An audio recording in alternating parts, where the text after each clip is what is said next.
Hello guys, today we're going to take a look at the second semi-final in the EU Masters Spring main event. The semi-final was played between Movistar Riders on the blue side first game versus K1ck Neosurf on red side first game. These games, same as the previous semi-final, are all best of threes, and the winner of this match advances to the final versus LDLC, who won 2-1 from Ego Rogue. Now to start off with the bans, Movistar Riders opts into first phase, banning the Gragas, Zoe and Thresh away. I happen to know that K1ck Madislaw is a very adept Zoe player, so I would understand why they take that away from K1ck. And in my opinion, Gragas and Thresh together are two of the most flexible and most potent picks in a team composition that you could build, just because Gragas has a lot of different modes that he can play in. He can go low economy, he's a sufficient source of AP damage on your team, he can peel for the backline, he can safely engage and disengage, and Thresh has a sort of similar story to himself. He can be a very defensive support with the lantern and the ultimate that he provides for a disengage. He can also engage onto the enemy team, of course, by hooking or flaying enemy champions. And K1ck Neosurf replied by banning the Kalista, the Syndra and the Varus. Of course, by taking away the Kalista and the Varus, there's only a couple of strong AD carry options that you can leave, that you're leaving open: Aphelios, Senna and Misfortune. And I do think that Syndra overall is just a very strong pick. I wouldn't necessarily pick Syndra on B1 on blue side, just because then you give red side the option to fully draft a team comp around what Syndra can do. But overall, Syndra is a very strong champion that has safety, she has a lot of damage. The only thing that I would say that she lacks is consistent damage. She's not like a Cassiopeia or an AD carry, where she can consistently deal a lot of damage, but she has high enough burst and also a sort of good engage too with her E if the enemy oversteps. So I do understand. But this of course leaves open the Graves, which Movistar Riders picks on B1. The only downside of course that a Graves has is that he is a quite short range and scaling champion. So the two ways that you could match a Graves is by just basically outranging him, or you could pick a heavy early game focused jungler that can shut down the Graves or that can outgank the Graves. Even though Graves has his dash, it still isn't a very large gap closer, and also his auto attack range is relatively short.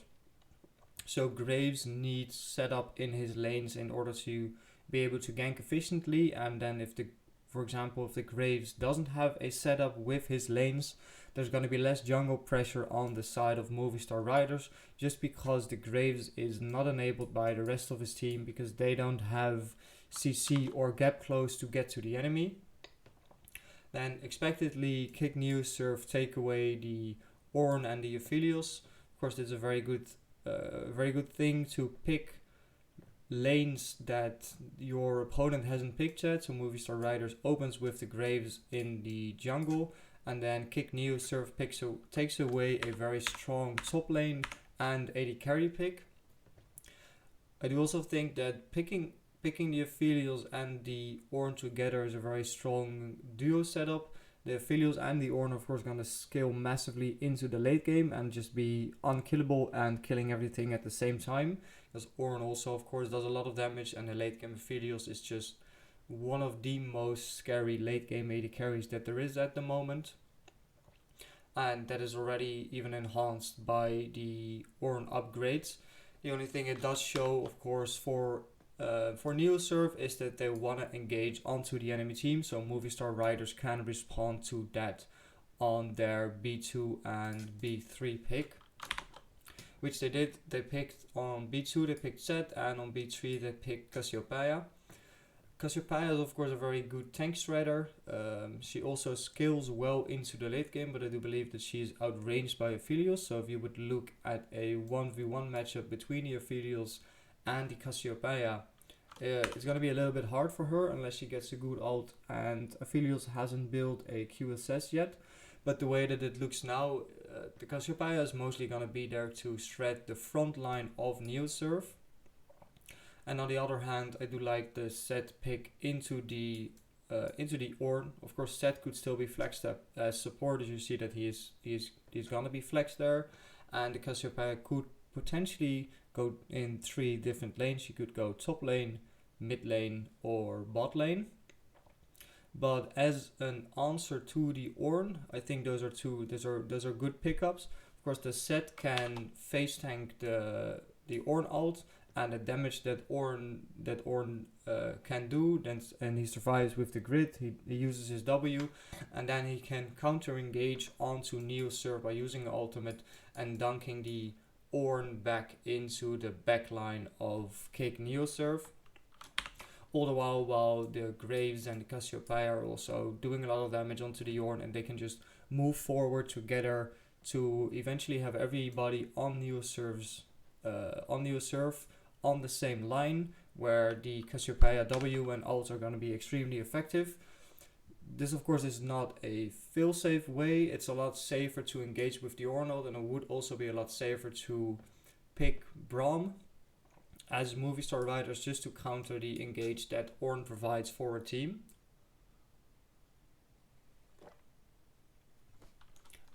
Then Neosurf, with the double late game carries that they have picked, they want to have a little bit more agency in the early game. So they go for the Lee Sin in the jungle.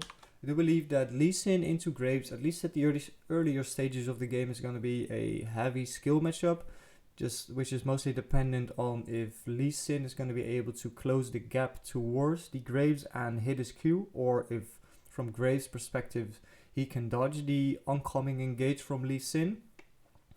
But overall, it looks like Neosurf has a better setup for the Lee Sin to make plays happen into the early game.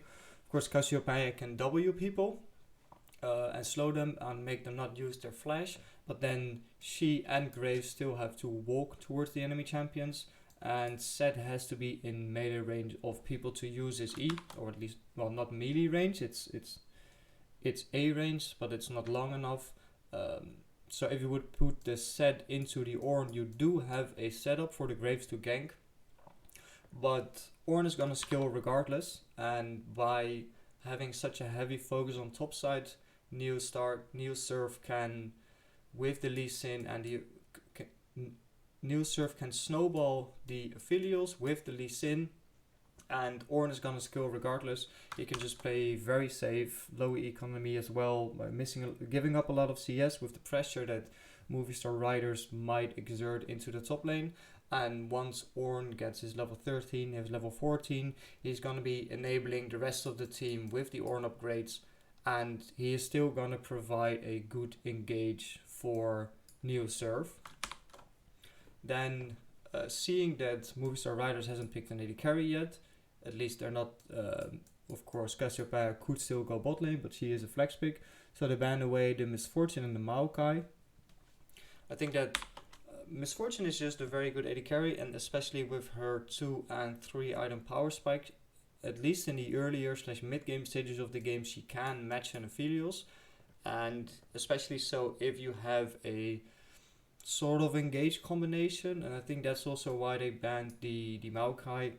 Neosurf recognized that Movistar lacks a hard engage, but also a safe disengage versus the Ornn, the Aphelios, and the Zed. So they take away the Maokai, who can also match the Ornn quite well. Movistar riders then bans away the Bard and the Braum. Don't necessarily see why a Bard ban would be relevant. Of course, Bard can ult the Graves and the Cassiopeia in the backline, so that you give Neosurf a lot of time to shred the front line that they've drafted already. But Bard is of course a very heavy roaming champion, and that's not something that pairs very well with the Aphelios. means that Neosurf is would have to pick the Bard on R5, because then they can see if Movistar Riders has some kill pressure in the bot lane, and then they can decide whether they want to pick a roaming support or a more safely scaling laning support to pair up with the Aphelios. And weirdly enough, Movistar Riders ban away the Braum themselves, even though it would be a very good pickup for them, of course, into the to stop the Ornn ult.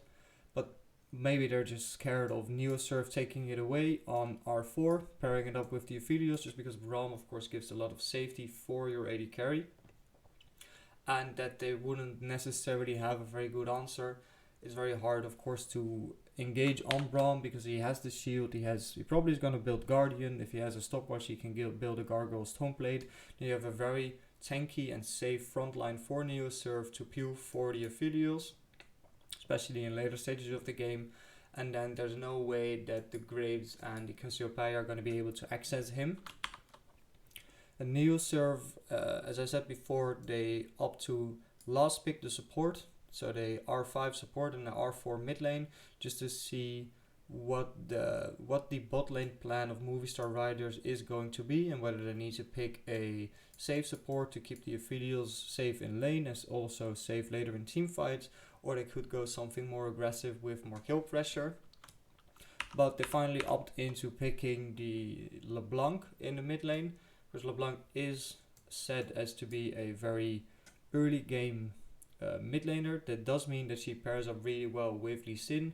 They both have gap closures, they both have CC. Well, LeBlanc of course has CC with the change, and Lee Sin has the kick available to him at level 6. But that does give a lot of setup for Neosurf to play through the mid lane, and it's also a great 2v2 matchup into the Cassiopeia and the Graves once you can get in melee range or onto them, or that you can CC them. The Movistar Riders, they pick Sion in the top lane to replace the Maokai that was banned away by Neosurf, so that they still have a very tanky front line, because Sion gets extra HP with his W when he lost his minions in lane, and even of course also outside of lane. And the Sion can provide a sort of fail-safe safety engage for Movistar Riders, and there is not a lot of mobility on Neosurf. If the Sion ult is ever gonna hit the Aphelios, there's not gonna be a proper way out of it for him. He doesn't have a Thresh that can save him. He does of course have the Ornn as a frontline. In later stages of the game, he can also use Lee Sin as a frontline, because there's no reliable way for Lee Sin to get onto the backline of Movistar Riders, just because he gets outskilled so heavily. And then Movistar Riders ended up with a Lissandra pick. I think that mainly means that they want to put Lissandra in the mid lane versus LeBlanc, just because if Lissandra has Aftershock, if the LeBlanc ever decides to dash in, you can CC her, get Aftershock and outdamage her. And it also would mean, of course, that the Cassiopeia is going bot lane and that the set is going support with the Sion top lane. Neosurf then finishes with a R5 support pick where they pick Morgana. The Braum as a safety pick for Aphelios was of course taken away. The Thresh was banned in the first phase, so they opt into the Morgana. Not a champion, of course, that can face tank a lot of the engages that Movistar Riders have with the set ult with the Cassiopeia that might get a good ulti or W off onto Neosurf, but especially for the Sion ult and for the Lissandra that is gonna jump in. There is of course also a lot of magic damage on the side of Movistar Riders with the Cassiopeia and the Lissandra, so that's gonna negate some of the usefulness of the Morgana Black Shoot, because it is a magic damage shoot, so if you have a lot of magic damage on your team you can easily break it. But it does provide a lot of safety for the Aphelios, and it also means that if Movistar Riders decides to engage onto Neosurf, that there's not going to be a way that their champions are realistically ever able to escape from their position, just because they get CC'd by the LeBlanc, by Ornn, by Morgana as well. And one of the good things about Morgana into Movistar Riders is that they have a lot of short range champions. Graves Set and Cyan are short range, and Lissandra also wants to jump into the enemy team. So the Morgana ult is going to be really useless and really useful, and Morgana doesn't have to fulfill the role of engage for her team just because they already have the Ornn ult.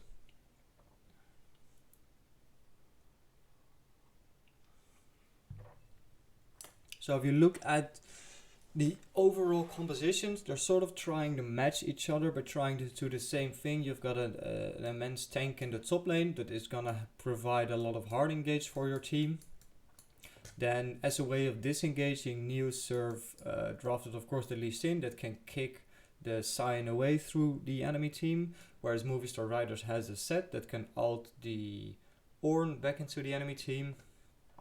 Movistar has relative scaling on the Graves, Cassiopeia, and Lissandra, whereas Neosurf has drafted the LeBlanc for more early game focus and a better synergy together with the Lee Sin, but they do have the fail-safe late game insurancy of an Aphelios with a Morgana. So scaling wise, it's hard to tell what's gonna happen, just because while Movistar Riders individually might not completely outskill them, just because the Aphelios hyper skills, and then especially if you pair it up with an Ornn and a Morgana. But K1ck Neosurf also has the Lee Sin and the LeBlanc that are gonna, especially Lee Sin, fall off in the late game, where Lee Sin is only gonna be mostly used to kick away the Cyan after he has engaged.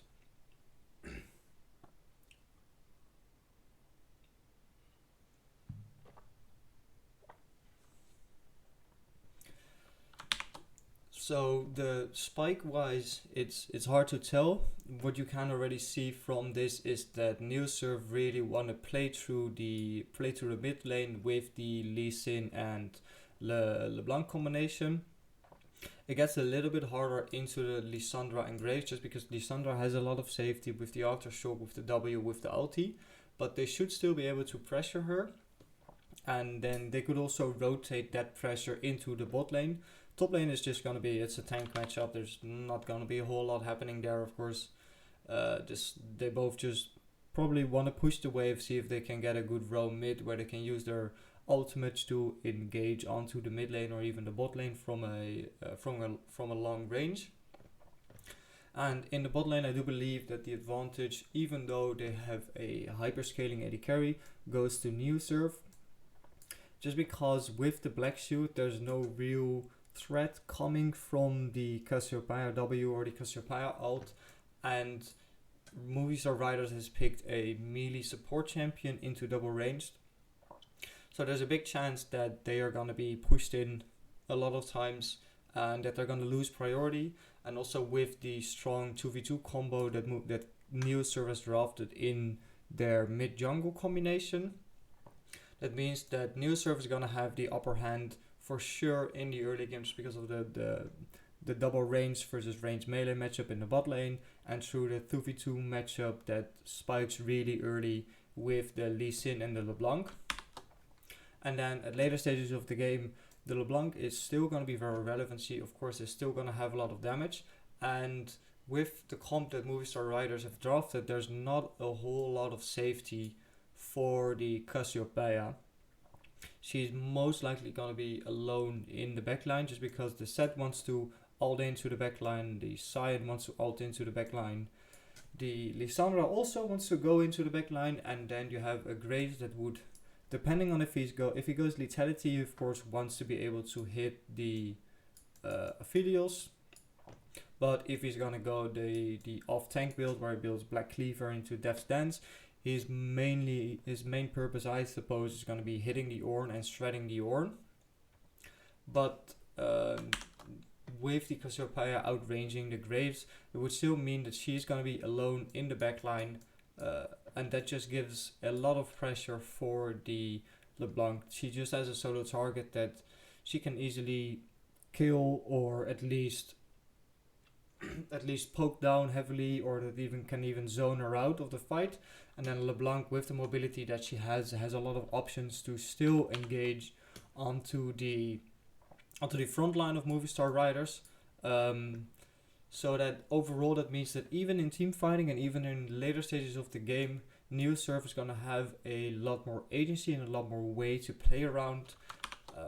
And even though this Cyan alt engage is also very straightforward, Neosurf just has a very big tank, and even if the ult comes from the side, you have two champions that are able to dodge it, and you have one champion that negates the CC that a Cyan brings.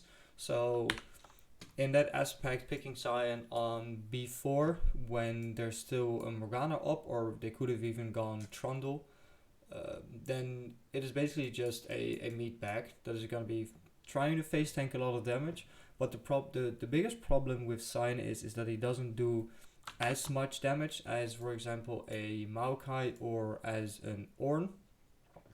So there's a big chance that Neosurf is just going to be ignoring the Cyan once he has tried to land all of his CC, and then they're just going to turn on to the Graves and to the Cassiopeia, where Cassiopeia of course is the most consistent damage on Movistar's Riders comp, and then comes the Graves, and afterwards is the Lissandra.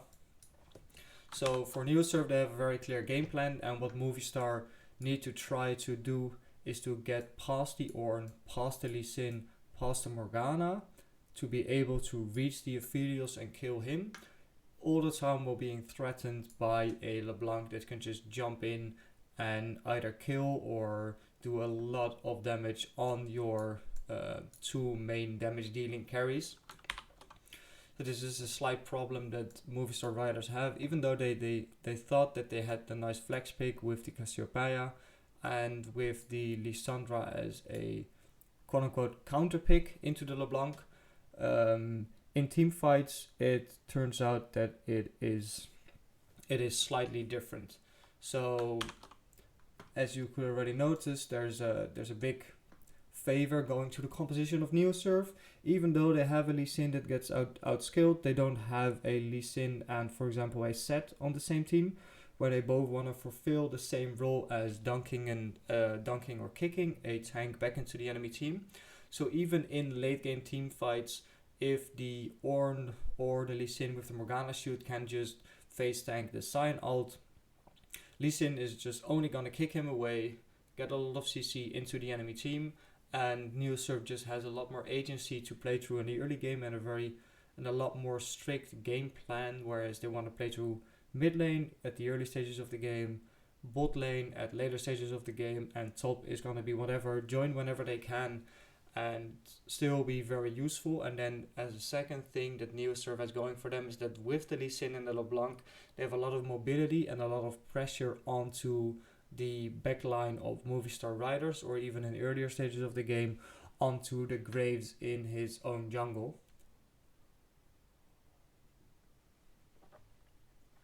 With the importance of dragons and especially of course Dragon Soul, and with the strength in the lanes that K1ck Neosurf have, they should be able to prioritize and pressure all of the early Drakes, putting Movistar Riders in a very dangerous position where they need to contest the Drake, and possibly also need to face check into bushes where they don't know what's there, because they don't have the agency to play through the lanes in the earlier stages of the game.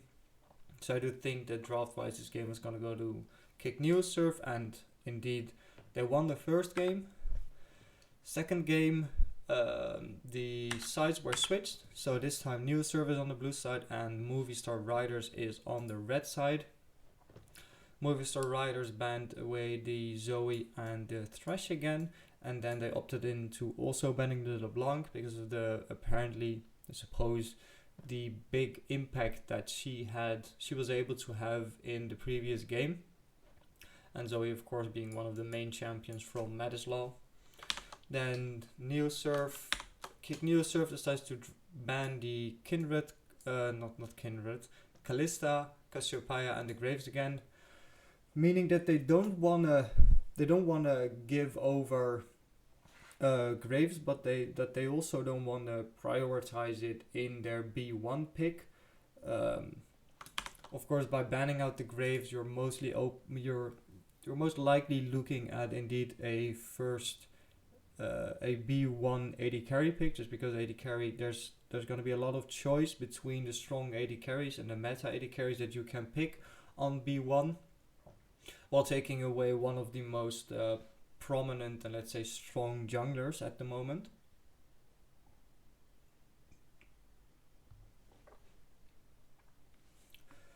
And Neosurf, indeed, they open up on B1 with Varus, as I've said in previous videos as well. Varus is a relatively good option to pick on B1.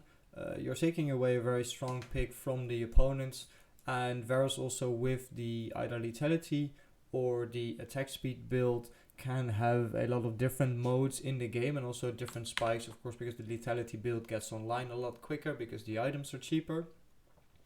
Then Movistar riders on R1, R2 pick the Trundle and the Syndra. Of course, as I said with the previous game where the Syndra was banned away, Syndra is a very strong champion, and in theory it's very hard for a team to respond to a Syndra with different picks.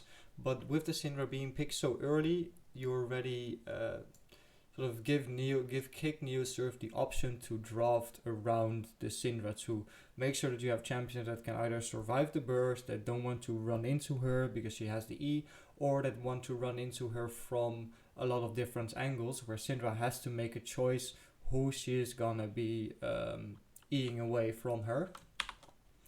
And the Trundle, of course, is, depending on what build Varus goes, if he goes attack speed, then the Trundle can of course interrupt him with his pillar. But for interruption, there's better champions like the Gragas that was banned away on R4. But Gragas also is, not Gragas, Trundle also is a big no for picking tanks, of course, because he can take the stanky sets away from the tank and then make them basically a piece of paper that is easy to shred. But as you see, Neosurf picked on B2 and B3, they picked the Ornn and the K1ck. So of course the picking Ornn sort of enables the Trundle, just because Trundle has a lot of stats to take away from a big tank.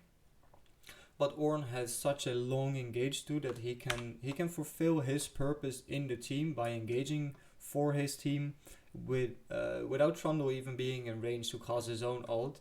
Like a similar story happens with Malphite. If you pick Malphite into a Trundle, once the Malphite has pressed R and hit the enemy backline, his job is mostly going to be done. He has CC'd, and then it's up to the rest of the team to follow up. And there's a similar story if you pick Ornn. And of course, especially if you pair it up with a Varus and a K1ck. Because for Neosurf, this is a very heavy poke type composition. Especially if Varus goes lethality.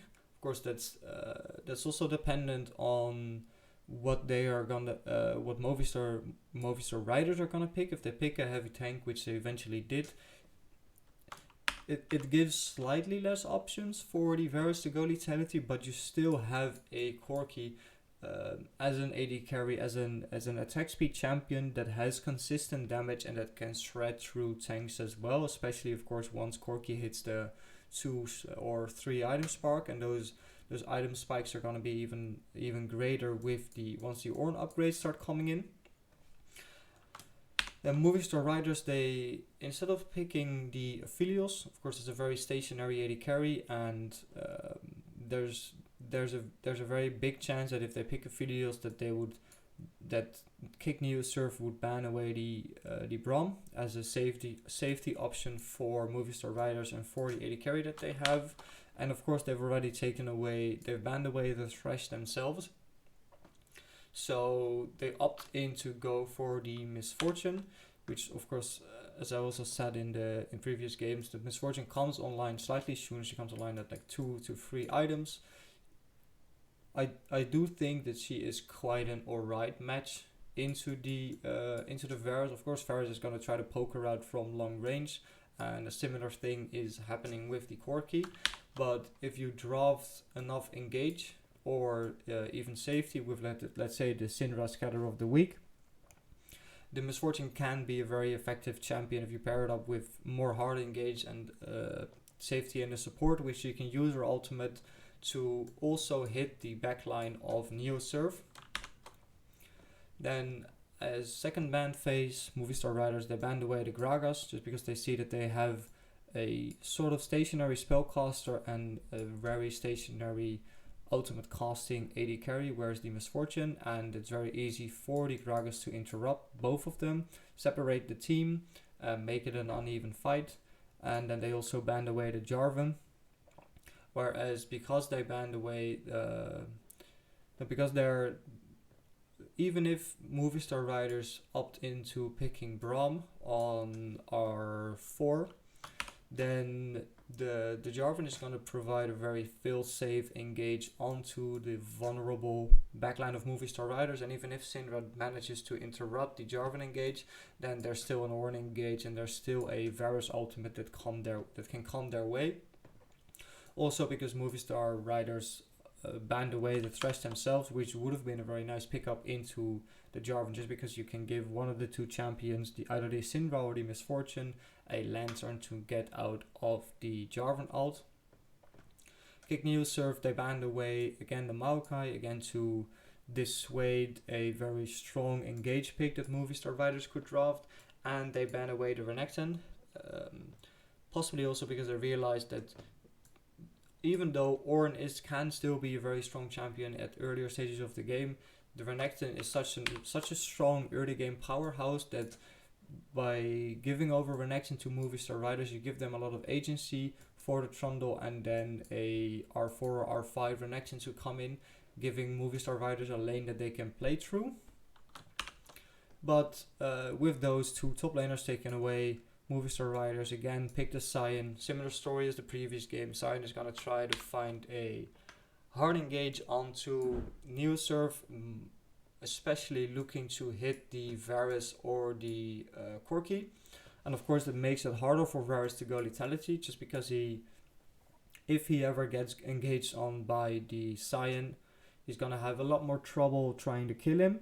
But for that you have a K1ck, and K1ck can have multiple options in team. Once team fights happens, he can either assist the backline or jump into the enemy backline and try to do as much damage on them as well. Of course, after having poked them down. K1ck Neosurf responded to the Sion pick, of course, with again the Lee Sin. Apparently, it worked out the previous game by trying to kick the Sion back into the enemy team. And on B5 they picked the Braum, just because Movistar Riders didn't opt into picking Braum on R4 in order to counter the Ornn engage and counter the poke that Varus and K1ck can bring. I don't understand, why wouldn't you pick Braum? You have a stationary AD carry, and Braum is such a good safety pick for your AD carry, even for your mid laner, and it negates a lot of what the mid lane, AD carry and top lane of K1ck Neosurf want to do. But it was left open, so Neosurf they pick up the Braum. Braum is of course very good into the Syndra ult and into the Misfortune ult, and it also provides a lot of safety for the Varus to stand still and be able to either auto attack a lot if he's going attack speed, or provides a lot of safety for him and the K1ck versus the Misfortune ult and versus the Syndra ult. The Movistar Riders, they finish off with a Zilean. Of course, this is gonna provide some more safety for the backline of Movistar Riders and some more CC for them, some sort of instant CC with the double bomb that Zilean has, and of course he can also revive one of the carries or even the tank, even though Sion has his passive already. And as I've already said, that Neosurf is going to try to go for a very heavy poke composition. They have safety, they have sort of disengaged with the Lee Sin kick, and once they've poked out the side of Movistar Riders, they're going to try to hard engage with the Ornn. And in this game it's up to Movistar Riders to try and get some grip onto the early game, just with the pressure that a Syndra can exert into K1ck, and also with the double ranged melee bot lane that they've drafted. And the only sad thing for Movistar Riders then, with the pressure that they can have in the bot lane and the mid lane, is that k1ck can jump away from the Trundle that has to walk at him, or he can W over the Trundle pillar. And of course, if I know Varus has gone lethality this game, that the Varus, especially once he has his first items, he's gonna just try to farm from a distance with the Qs and the Es that he has. So if k1ck Neosurf play it safe and play slightly underneath their turret, then that's gonna be it's gonna be very hard for the side of Movistar riders to try to gank them, and then that's only in the isolated 2v2 1v1 matchup, or 3v2 or 2v1. And then Neosurf also has an early game jungler that is mostly gonna try to negate the pressure that Movistar riders has in their bot lane and mid lane, because for the Lee Sin himself to gank his own team, there's not a lot of setup. k1ck doesn't have the CC or in the early stages even the damage to be able to contest a lot of things. Whereas Varus as a lethality does have damage, and especially at level 6 when he has access to the ultimate, but it's still very hard, of course, if with the safety that the Zilean ult and the Zilean slow and the CC that he has can provide.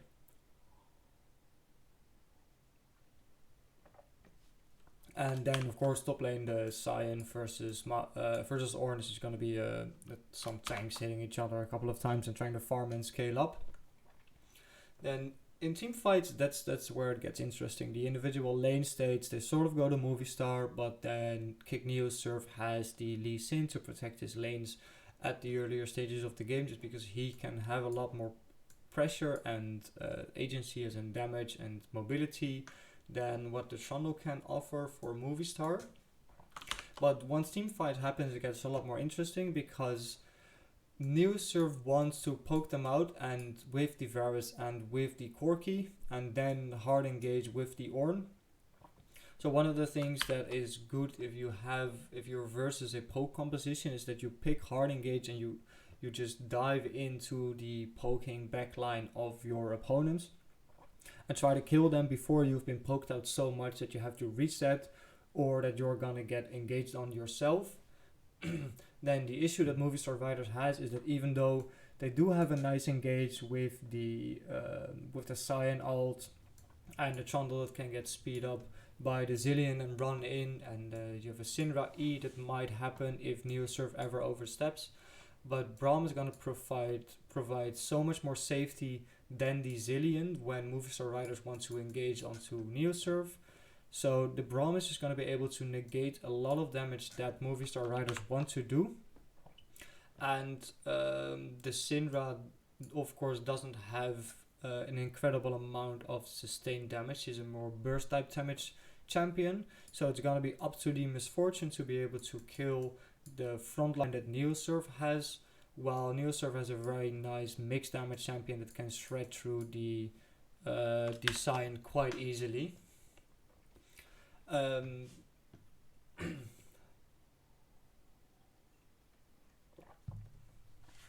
with this in team fights, I do think that the way is going to go to Neosurf, just because the k1ck is going to outskill the Syndra so incredibly hard. I think Varus, especially a lethality Varus, can match a Misfortune quite well, not in the isolated individual 1v1 matchup. In my opinion, I think that's going to be favored towards Misfortune. But the Varus is sort of going to have the same purpose, of course, as what the Misfortune is going to have. But then on the side of Neosurf, you have a Braum that cock-block the two main damage types, and even the two damage champions that Movistar Riders has. Whereas in team fights, the only thing that Neosurf needs to do in order to win the fight is poke Movistar Riders out, and then hard engage with the Ornn, wait for the Cyan to engage, and turn that engage with Ornn and with the Lee Sin kick, or even just what their most basic game plan is just stand in the lane, poke from long range with the k1ck ult, with the Varus Qs and E, wait for k1ck package, then hard engage onto the backline of Movistar Riders. And once you have killed either the Syndra or the Misfortune, there's not a whole lot of pressure on the side of Movistar, and they don't have the the ultimate safety for those two backline champions. Of course, they can get revived by the Zilean ult, but with the mobility that K1ck has, that Ornn has, the lockdown of Braum and Varus, and then you to add it all up with that, you have a Lee Sin that is able to jump in. If there's ever a time that Zilean ults one of the carries, then it's all the way up to the other carry to carry the fight and to push back the champions on K1ck Neosurf, because with one dead carry who is stationary on the ground, if he revives and he's into the enemy team, he's just gonna insta die, and that just means that the Zilean ult has slightly less agency, just because with these two like sort of hyper hard carries, if one of them falls away, it's gonna be very hard for them to still win the team fight. Then with one carry down with the Zilean ult, Neosurf can just advance and push back Movistar riders, and then once either the Syndra or the Misfortune come out of the Zilean ult, they're just gonna get hard focused and killed by the side of Neosurf. So that just makes the game a lot harder for Movistar riders. And in the end, K1ck Neosurf also won the second game, so that means that they are on to the final, which is gonna be played tonight, even on Sunday, versus LDLC. And I'm very excited to see what the coaches come up with this draft, and if it's gonna be a clear drafting difference in the EU Masters final, or if it's gonna mainly come down on player skills where the drafts are gonna be matched. And I especially hope to see some new picks come into these team compositions, because everything, or not everything, most of the things we've seen so far are relatively standard. Thank you very much for watching, and I hope to see you next time, guys.